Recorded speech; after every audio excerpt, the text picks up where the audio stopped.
For me, actors fall on a spectrum of how much talent they have, and the gap is made up with hard work.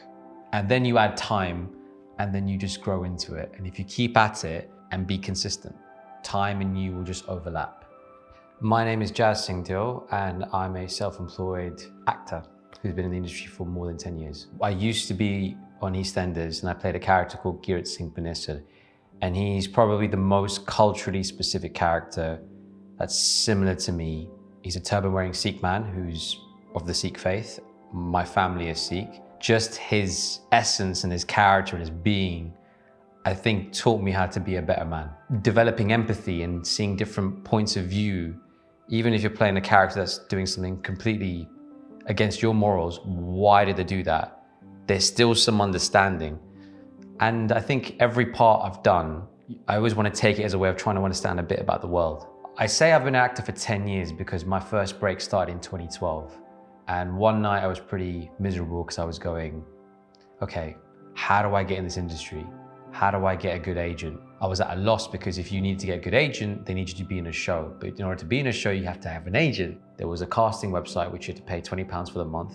And there was a play they were going to put on at the Bush Theatre called Snooked. And they were looking for young Asian lads. So I put my name for it, auditioned, got the job. And my first professional theatrical paid debut was at the Bush Theatre. My agent, who I'm with now today, saw me in that, and we've been together ever since. I created a little process for myself called rehearse, record, review. If I couldn't afford to go to an acting teacher or I could afford to go to class, how do I coach myself? So I would record the lines of a scene of the other actor, leave appropriate gap, and I would rehearse like that because I was listening to the dialogue. Acting is all about listening. And then I would give myself notes. Then I would set a camera up, I would record it, press play on the dialogue I've recorded, and just pretend as if someone's there, like a self-tape, which is very common for an actor to do. Watch the footage back, create a table, what I liked, what I didn't like, what I could improve. And it was a very systematic process for me to build a performance. I think the best advice I can give to someone is know what you want. And of course, knowing what you want changes over time. Sometimes an opportunity comes and you're like, it's not for me.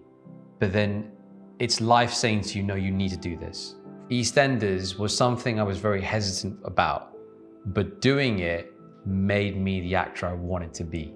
And now I've left the show. Let's see what the next chapter is going to be. But I'm excited about it.